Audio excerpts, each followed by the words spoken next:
오늘 주님 주시는 말씀은 요한복음 8장 12절 말씀입니다. 신약성경 158조 요한복음 8장 12절 말씀.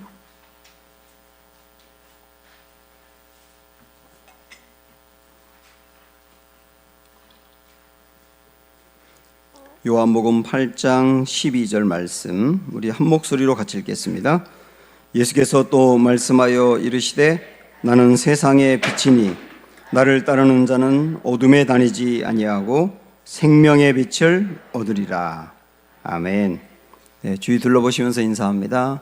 사랑하고 축복합니다.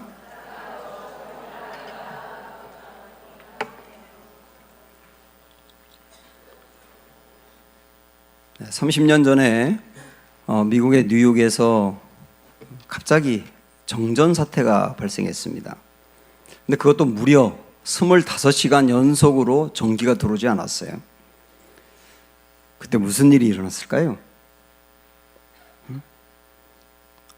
그때 그 캄캄한 중에 점포 2,000개가 약탈을 당했습니다. 그리고 3,800명이 약탈자가 경찰에 잡혔고요. 그러는 과정에서 150명의 경찰관들이 큰 부상을 입게 됩니다. 그러니까 이 뉴욕 시민들이 볼 때 캄캄한 어둠이라고 하는 것은 공포고 고통이고 죽음이었죠. 그들에게 무엇보다 중요한 것은 빛이었습니다. 지금도 우리 인생의 어두운 가운데 살고 있는 사람들이 있는데 이 어둠 가운데 살고 있는 사람들에게 가장 중요한 것은 빛이에요. 이 빛을 우리가 어떻게 받을 수 있을까? 그게 오늘 우리가 살펴보려고 하는 내용입니다. 우리는 지난 시간부터 주일날 낮 시간에 우리 예수님이 누군지, 예수님 바로 알기라고 하는 테마로 요한복음에 있는 말씀을 하나하나 살펴보고 있습니다. 먼저 우리 예수님은 누구였죠? 생명의 양식이었어요. 생명의 떡이었습니다. 여기서 말하는 생명은 육체를 위한 생명을 말하는 것이 아니고 우리의 영혼을 위한 생명, 조회라고 했지 않습니까? 그 영혼을 위한 생명이 되신다. 그래서 이 생명 되시는 예수님을 내가 공급받아 내가 생명 얻어 살기 위해서는 예수님의 살과 피를 먹고 마실 수 있어야 한다. 그것은 다르게 말하면 십자가를 우리가 믿고 따라가야 한다. 이런 말씀을 드렸습니다. 그럼 오늘 두 번째로 예수님은 누구신가요? 예수님은 빛이 되시는 말씀을 보겠습니다. 자, 먼저 오늘 본문 말씀 12절 한번 봅니다. 시작. 예수께서 또 말씀하여 이르시되 나는 세상에 뭐라고요? 빛이니 나를 따르는 자는 어둠에 다니지 아니하고 생명의 빛을 얻으리라 그랬습니다. 자, 여기 어둠이라는 게 먼저 우리가 살펴볼 내용인데 여기서 말하는 어둠은 뭘까요? 우리 인생에 이렇게 스스로 말할 때가 있습니다. 요즘 나의 삶은 어둠이야, 흑암이야, 그렇게 말할 때가 있어요. 여기서 어둠이라고 하는 것은 보통 어떤 의미로 이야기하느냐 하면 고난이 심하다는 거예요. 어떤 질병이라든지 물질의 문제라든지 이런 일로 인해서 내 인생에 고난이 극심할 때 우리는 어둠이라고 이야기합니다. 물론 맞아요. 우리 인생에 고난이 큰 것도 어둠입니다. 그런데 여기서 말하는 어둠은 그런 의미가 아닙니다. 오늘 우리가 읽은 이 12절 앞에 보면 2절부터 11절까지 우리가 아주 잘 알고 있는 이야기가 나왔습니다. 간음하다가 현장에서 잡힌 여인의 이야기. 그 이야기가 앞에 있어요. 간음하다가 현장에서 잡힌 여인. 사람들이 그 여인을 데리고 예수님께 왔습니다. 사람들의 손에는 다 돌이 들려져 있어요. 그때 당시에 간음한 여인은 돌에 맞아 죽는 율법이 있었거든요. 사람들이 그 여인에게 돌을 던질 기세입니다, 지금. 그런데 사람들이 이 여인을 예수님께 들여오면서 주님 어떻게 하시겠어요? 예수님 어떻게 하시겠어요? 율법으로 보면 이 여인에게 돌을 던져야 되는데 평소에 주님이 말씀하신 거는 용서와 사랑인데 이 상황에서는 어떻게 해야 되는 겁니까? 그렇게 물어봅니다. 그때 우리 예수님이 바닥에 뭔가 이렇게 글씨를 쓴 다음에 누구든지 죄 없는 자가 먼저 돌로 치라, 그렇게 말씀하니까 사람들이 노인부터 아이까지 들고 있던 돌을 다 내려놓고 집으로 돌아갔다는 얘기. 그 다음 우리 예수님이 그 여인에게 나도 너를 정죄하지 않는다. 그러니까 가서 죄를 짓지 말아라. 이렇게 말씀하신 게 11절까지 내용이에요. 그리고서 12절로 넘어오면서 우리 예수님은 빛이다. 그래서 우리 예수님이 빛이기 때문에 예수님을 따르는 자는 어둠에 거하지 않는다라고 어둠 이야기를 했단 말이죠. 그러니까 앞에 있는 그 가늠하다 잡힌 여인 이야기하고 오늘의 말씀이 이렇게 연결된다는 뜻이에요. 그렇게 본다면 여기서 말하는 어둠이 뭐냐? 가늠하다가 현장에 잡힌 여인의 삶 자체가 어둠이라는 거예요. 여기서 가늠했다고 나오는데요. 이 가늠했다는 말은 헬라어로 모이케이아라고 하는 말인데 이 단어는 결혼한 사람이 불륜을 저지를 때 쓰는 가늠했습니다. 그러니까 이 여인은 결혼을 했고 남편이 있는데 불륜을 저지르면서 간음을 한 거예요. 지금 이 여인, 결혼한 사람이 불륜을 저지르며 죄 가운데 사는 그 삶 자체가 어둠이에요. 다시 말하면 죄가 어둠이라고요. 또 하나 보면 이 사람이 결혼을 했는데도 불륜을 저지르고 있다고 하는 것은 남편과의 관계가 아주 안 좋다는 뜻이고 이 여인의 삶이 엉망이라는 얘기거든요. 그것도 어둠인 거예요. 그리고 이 여인이 그런 죄를 범하고 난 뒤에 이 율법에 의하면 돌로 쳐라 그렇게 했기 때문에 이제 이 죄에 대한 형벌을 받아야 됩니다. 그 형벌은 죽음이거든요.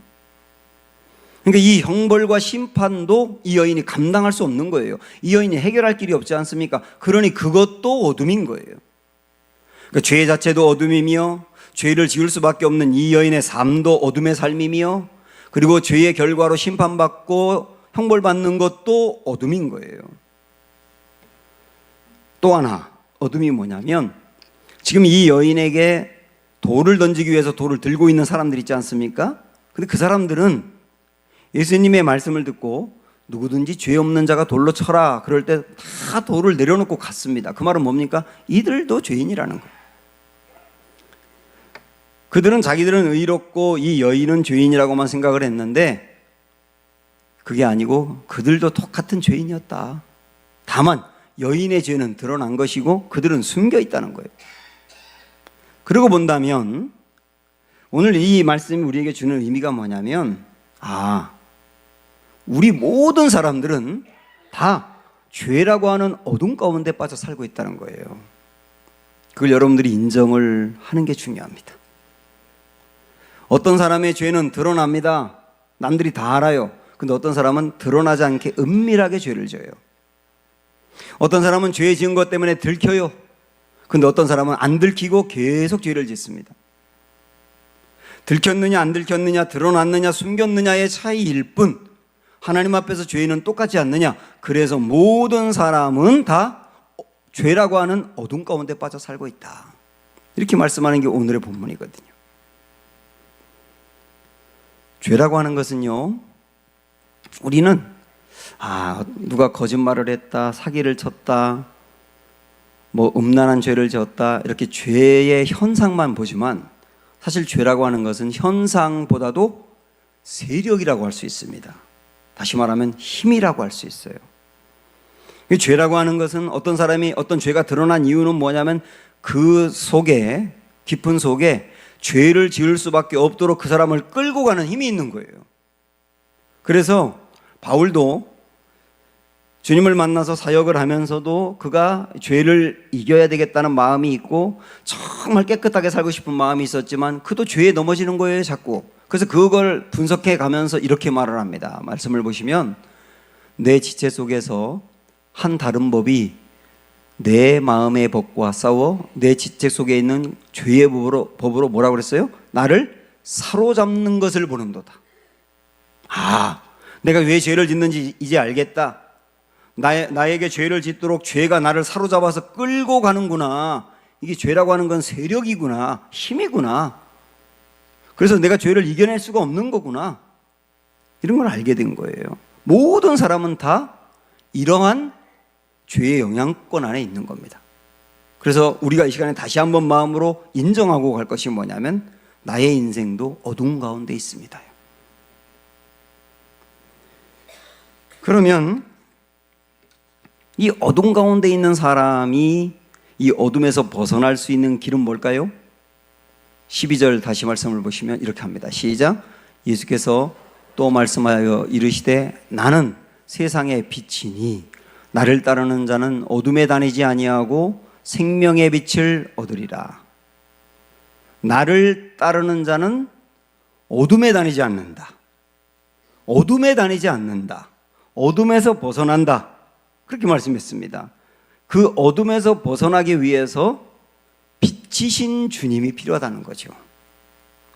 우리 예수님은 죄로 인해서 무너져가고 있는 여인, 그리고 그 죄를 지을 수밖에 없는 그 여인의 환경, 죄를 짓고 나서 스스로 해결할 수 없는 죄의 형벌, 그리고 궁극적으로 죄를 짓도록 부추기고 있는 죄의 세력,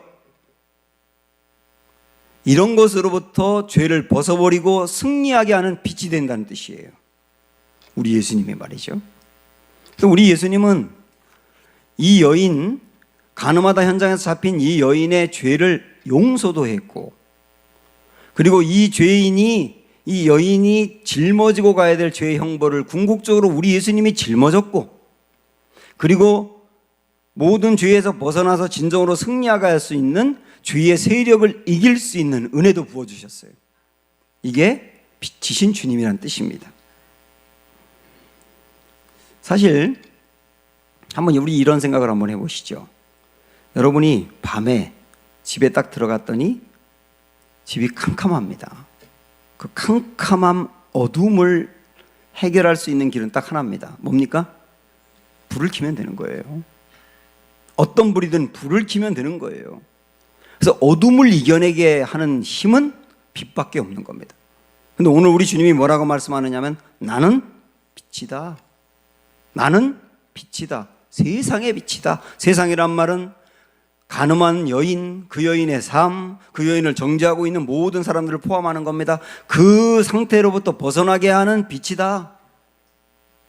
그래서 우리가 내 인생이 지금 어둠이라고 하는 것을 여러분이 인정하신다면 이 죄의 어둠으로부터 온전히 벗어나 승리하는 길은 예수님밖에 없다는 것을 믿으셔야 됩니다.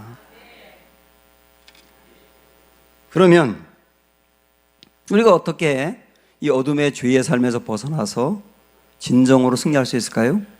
그 예수님을 어떻게 하면 된다고 그랬냐면 이 말씀 12절을 다시 한번 보시면 이렇게 나왔습니다. 예수께서 또 말씀하여 이르시되 나는 세상의 빛이니 나를 따르는 자는 어둠에 다니지 아니하고 생명의 빛을 얻는다. 나를 따르는 자라고 했습니다.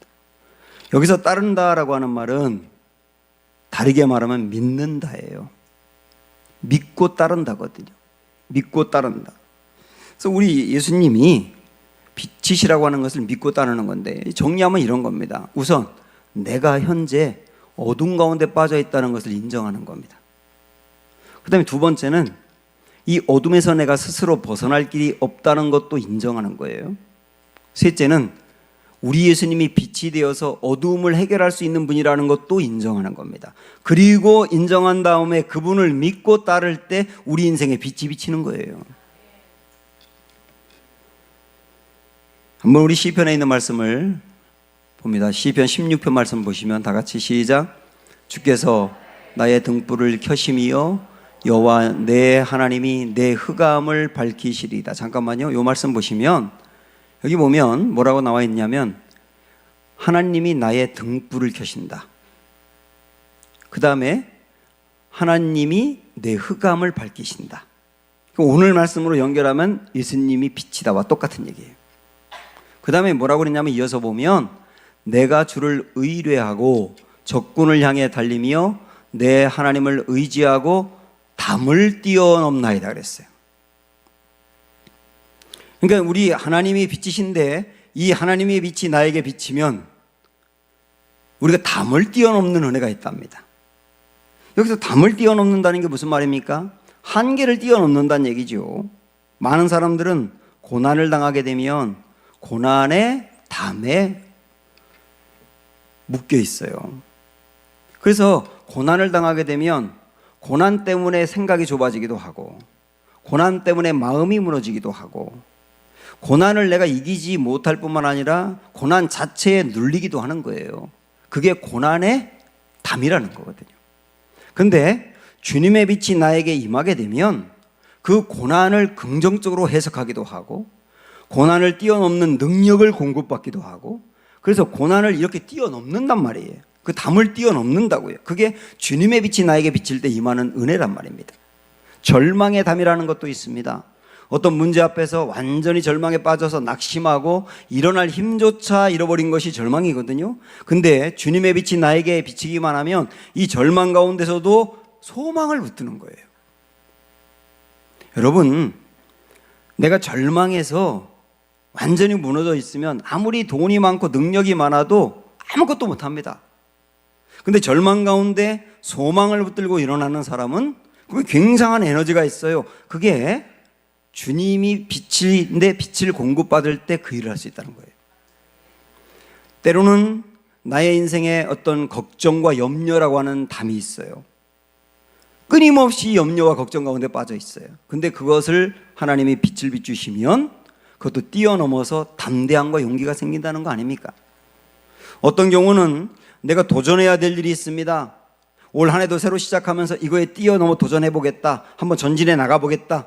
그런데 그 도전하려고 해도 나를 막고 있는 장애물이 있습니다. 그걸 뛰어넘지 못하게 되면 도전을 전혀 못하는 거죠. 주님의 빛을 비치면 그것도 뛰어넘는다 그랬어요. 가장 중요한 것은 죄의 담이라고 하는 것을 뛰어넘는 거예요. 극복할 수 없는 죄의 담을 뛰어넘는 거예요. 이 모든 것들이 주님의 빛이 비칠 때 임하는 것이다, 그 얘기예요. 사랑하는 여러분, 오늘 빛이신 예수님 따르고 믿는 은혜가 있기를 축복합니다. 그래서 우리의 일상적인 삶에서도 이 주님, 빛이신 주님이 여러분의 인생에 이렇게 임해서 담을 뛰어넘는, 모든 분야의 담을 뛰어넘는 그런 은혜도 우리에게 충만하기를 축복합니다. 그런데 여기서 한 가지 우리에게 고민이 있어요. 분명히 주님은 빛이시고 빛이 내 인생에 비치면 어둠이 물러간다고 했지 않습니까? 그런데 분명히 나는 예수님을 만나서 내 인생에 빛을 받았는데, 근데 현재 나의 삶엔 여전히 어둠이 있는 거예요. 여전히 내가 죄악 가운데 빠져 사는 겁니다. 왜 그럴까 하는 게 우리의 고민입니다. 빛이 약한가? 아니요. 주님의 빛이 약한 건 아니에요. 그럼 왜 그럴까? 이걸 해결하셔야 되는 겁니다. 사실 여기에 이제 식물이 있는데 이 식물이 처음에 이렇게 빛이 비쳤기 때문에 여기서 생명이 돋아나면서 새싹이 핀 거지요. 생명이, 빛이 공급되어서 생명이 돋아올라온 겁니다. 그런데 여기 이만큼 꽃이 되어서 자라게 되려면 빛이 계속 공급되어야 되잖아요. 계속 빛이 공급되어야 되잖아요. 사람도 똑같아요. 우리 예수님은 분명히 빛이시기 때문에 우리 인생의 어둠을 걷어내게 하고 생명의 빛을 주시는 분인데, 이 빛을 우리 모두가 다 받았는데, 그러나 이 빛이 계속 우리에게 공급되어야 되는데 그게 공급되지 않으면 빛을 받았으나 어둠 가운데 산다는 얘기예요. 그래서 끊임없이 이 빛이 우리 인생 가운데 공급되는 통로가 있어야 되는데 그 통로가 뭐냐? 말씀인 겁니다. 말씀. 이 성경 말씀은 생명의 빛이 내 안에 이렇게 공급되는 통로예요. 그래서 이미 우리가 빛을 받았지만 어둠 가운데 빠져 살고 있는 여러분이 있다고 한다면 우리 안에 생명력 있는 삶과 건강한 삶과 열매 맺는 삶을 살기 위해서 끊임없이 말씀이 공급되는 은혜가 있기를 축복합니다. 왜 그러냐? 말씀은 내 발의 등이요 길의 빛이라 그랬어요. 내 발의 등이고 내 길의 빛이라 그랬어요. 그래서 말씀이 나 인생에 공급이 되면, 내가 죄 가운데 빠져 살 때 말씀을 듣게 되면 그 말씀이 나에게 찔리고 경고로 다가오고 깨달음이 생기며 회개하는 삶으로 가며 변화가 나타나는 거예요. 그러면서 내가 이렇게 죄 가운데 빠져 살고 있는데도 불구하고 하나님이 나에게 은혜 베풀어서 용서했다는 것에 대해서 감격도 하는 겁니다. 그래서 그 말씀을 들으면 들을수록 죄 가운데서 벗어나게 되고 죄를 뛰어넘게 되는 은혜가 임하는 거예요. 또한 말씀은 믿음이 흔들리지 않도록 우리를 지켜주는 은혜도 있어요. 바울이 1차, 2차, 3차 이렇게 전도 여행을 했는데요. 3차 전도 여행을 하면서 세운 교회가 에베소 교회입니다. 그래서 에베소 교회를 세우고 3년 동안 제자 훈련을 해서 평신도들을 견고하게 세운 다음에 다른 지역으로 갔다가 돌아가는 길에 에베소를 들려서 오고 싶었는데 그 에베소에서 갈 수 있는 여건이 안 돼가지고 밀레도라고 하는 곳으로 에베소 교회의 제자들과 평신도들을 이렇게 초빙을 합니다.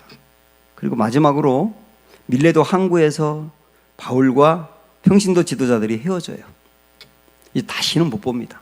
평생 못 보고 하나님 나라에서나 볼 수 있어요. 그러니까 시간은 얼마 남지 않았어요. 그리고 헤어지는 그들에게 뭔가 좋은 말을 해주고 싶어. 유언 같은 말을. 그때 한 말이 바로 이 말씀이에요. 보세요. 시작. 지금 내가 여러분을 주와 및 그 은혜의 말씀에 부탁하노니 그 말씀이 여러분을 능히 든든히 세우사 거룩하게 하심을 입은 모든 자 가운데 기업이 있게 하시리라. 이렇게 했습니다. 바울이 정말 유언과 같은 말씀을 해주고 싶은데 그때 해준 말씀이 뭐냐면 이거예요. 여러분을 주와 및 그 은혜의 말씀에 맡긴다, 부탁한다.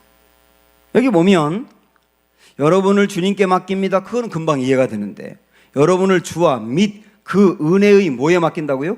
말씀에 맡긴다고. 이게 무슨 말입니까? 여러분, 이제 저와 여러분이 헤어져서 다시는 못 볼 텐데 그래도 여러분이 믿음이 흔들리지 않아야 합니다. 앞으로 분명히 유혹이 올 겁니다. 그리고 많은 박해가 올 겁니다. 박해가 와도 이겨내며 유혹이 와도 넘어지지 않기 위해서는 여러분 정말 중요한 게 뭔지 아십니까? 말씀이 있어야 합니다. 이게 끊임없이 여러분이 말씀을 공급받아야 합니다. 말씀을 공급받아야 그 다음 어떻게 되느냐면 이렇게 말씀했어요. 그 말씀이 여러분을 능히 든든히 세운다고요. 우리의 영혼을 든든히 세우는 게 말씀이란 얘기입니다. 여러분, 지금 여러분의 삶이라든지 여러분의 마음이라든지 여러분의 영혼이 안정되지 못하고 흔들리고 있나요? 내 영혼이 든든히 서갈 수 있는 길은 말씀을 공급받아야 되는 거예요. 그리고 그 다음 말씀 보면 거룩하게 하심을 입은 모든 자 가운데 기업이 있게 하시리라. 여기서 말하는 기업은 하나님이 우리에게 부어주는 모든 선물을 말합니다. 하나님이 우리에게 부어주는 선물, 용기 주시고 담대함 주시고 평안함 주시고 능력 부어주신 이 모든 통로들을 공급받는 것도 말씀이라는 거예요. 그러니까 여러분 이 말씀 하나만 보더라도 우리가 하나님의 말씀을 가까이 해야 될 이유가 분명하지 않습니까? 또한 이 말씀이 왜 중요하냐면 말씀을 잘 공급받던 사람이 말씀이 차단되면 빛 가운데 살던 사람이 어둠 가운데 바뀌는 거예요.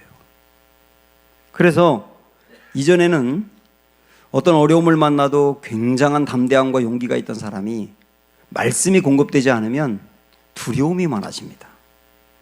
이 두려움과 믿음이라고 하는 것은 함수관계가 있어서 믿음이 강할 때는 두려움이 사라져요. 그런데 믿음이 연약해지면 두려움과 걱정이 그렇게 많아지는 겁니다. 똑같은 사람인데 베드로를 보시면 베드로가 예수님이 물 위를 걸어올 때 그러지 않습니까? 주님 저도 걷고 싶은데요.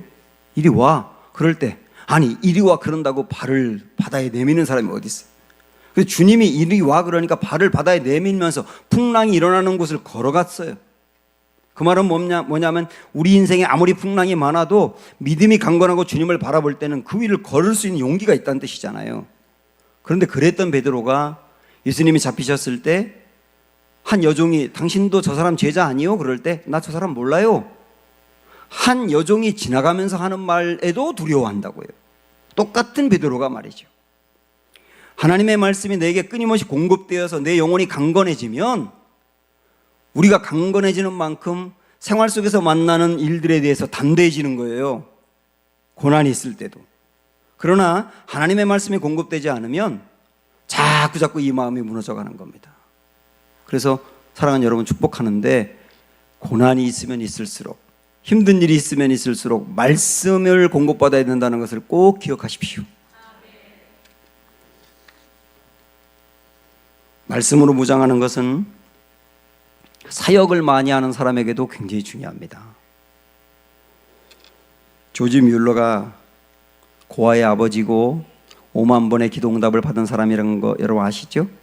그리고 예수님의 성품을 갖고 온유하고 상당히 겸손한 사람이었어요. 그리고 믿음이 얼마나 좋았는지 모릅니다. 그가 어느 날 이런 질문을 받습니다. 당신의 능력 있는 사역의 비결은 무엇인가요? 이분은 나이가 먹어도 항상 싱싱한 영성과 뜨거운 마음과 사랑이 있고요.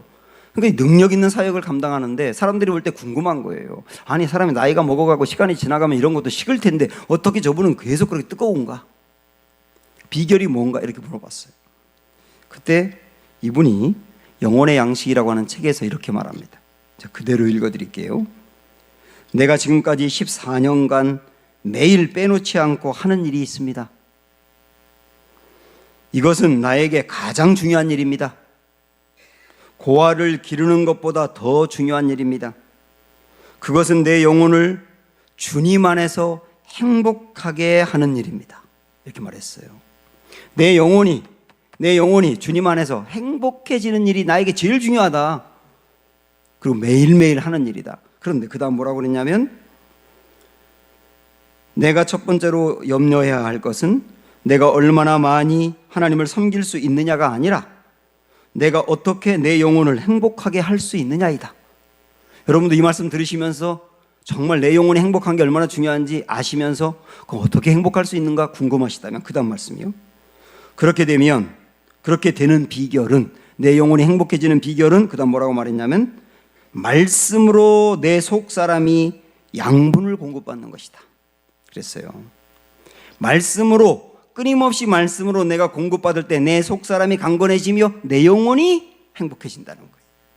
내 영혼이 행복해지면 그 행복해진 영혼에서 고아들을 사랑하는 마음이 나오고, 양식이 없을 때도 하나님을 바라보는 믿음이 나오고, 그 내 영혼이 행복한 것으로부터 좋은 게 다 나온다는 거죠. 저도 그렇지 않습니까? 제가 목사하고 설교하는 사람인데 제 영혼이 행복해야 여러분에게 전하는 말씀이 좋은 게 나오게 돼 있죠. 내 영혼이 행복하지 못하면 거칠지 않습니까?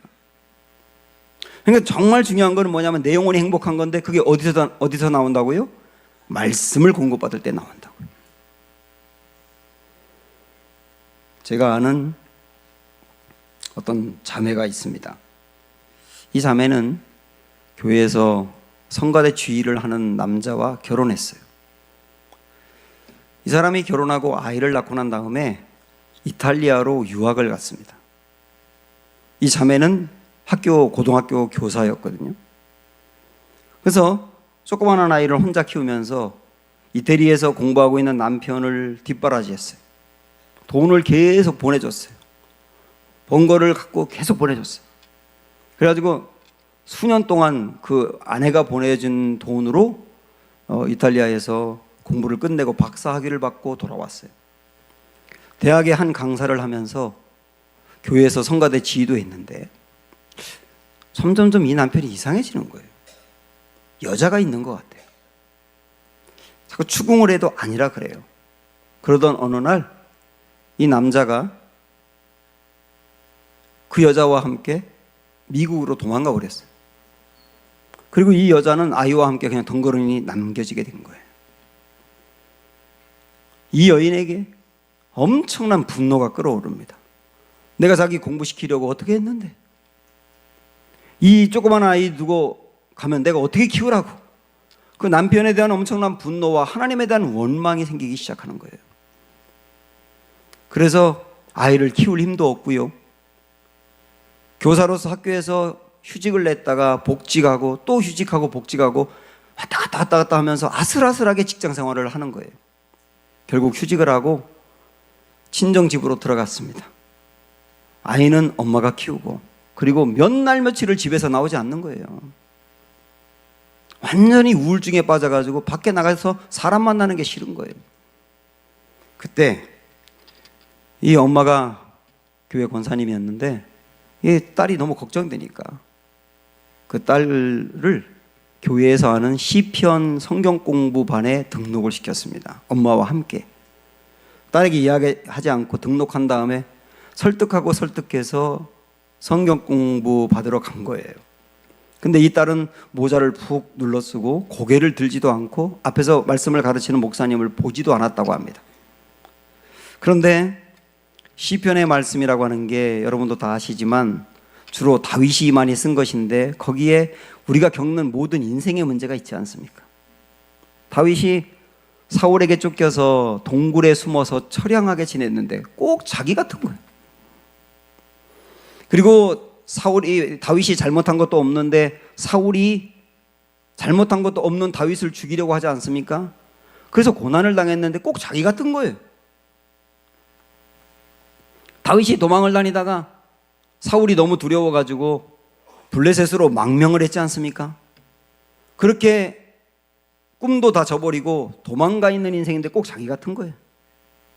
그 블레셋에 도망가 있는 동안 죽음의 위기를 당했을 때 미친 채 하면서 침도 제일제일 흘리면서 간신히 위기를 극복했는데 그런 모습이 꼭 자기 같은 거예요. 간신히 살아가고 있는 거. 그래서 이 시편의 말씀을 공부하면 공부할수록 나의 이야기를 하는데 전부 다 회복된 이야기거든요. 결국은 이 시편의 말씀이 이 무너져 있던 자매의 심령 속으로 들어가는 거예요. 들어가면서 이 마음을 치유해 가기 시작하는 거예요. 분노도 다스려주고 섭섭함도 치유하고. 그래서 이 자매가 하나님의 말씀이 들어가면 들어갈수록 이 마음이 단단해지는 거예요. 결국 벌떡 일어납니다. 그리고 아이를 멋지게 키웠어요. 저는 이 이야기를 생각하면서 히브리서 4장의 말씀이 생각났습니다. 보세요. 시작. 하나님의 말씀은 살아있고 활력이 있어 좌우의 날선 어떤 검보다도 예리하여 혼과 영과 및 관절과 골수를 찔러 쪼개기까지 하며 또 마음의 생각과 뜻을 판단하나니. 하나님의 말씀은 어떻다고요? 살아있다고요. 활자로 쓰여진 이 성경의 말씀도 읽는 사람, 말씀을 듣는 사람, 공부하는 사람, 묵상하는 사람, 이런 사람에게 그 말씀이 살아서 움직이는 것 같다고요. 그래서 그 말씀이 그 사람의 마음을 치유하고 용기를 주며 지혜를 갖게 하며 능력을 갖게 한다고요. 그래서 살아있고 활력이 있다고 했지 않습니까?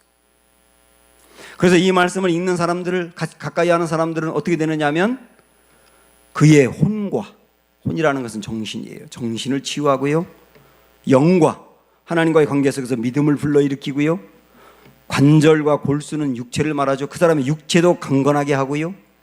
마음의 생각과 뜻을 판단해서 옳지 못한 생각은 내려놓게 하고 마음을 다스린다고요. 결국 하나님의 말씀은 그 사람의 인생의 육과 영과 혼의 총체적인 문제를 해결하며 생성시키며 활력을 준다고요. 이게 말씀입니다. 사랑하는 여러분, 우리 예수님은 생명의 빛이십니다. 이 빛이 우리 가운데 공급되면 어둠이 물러가게 돼 있어요. 이 빛을 이미 받은 분들 끊임없이 이 빛이신 주님을 공급받기 위해서 말씀과 가까이 함으로 말미암아 승리하고 어둠이 온전히 물러가는 은혜가 있기를 주님의 이름으로 축원합니다. 함께 찬양할까요? 세상 모든 민족이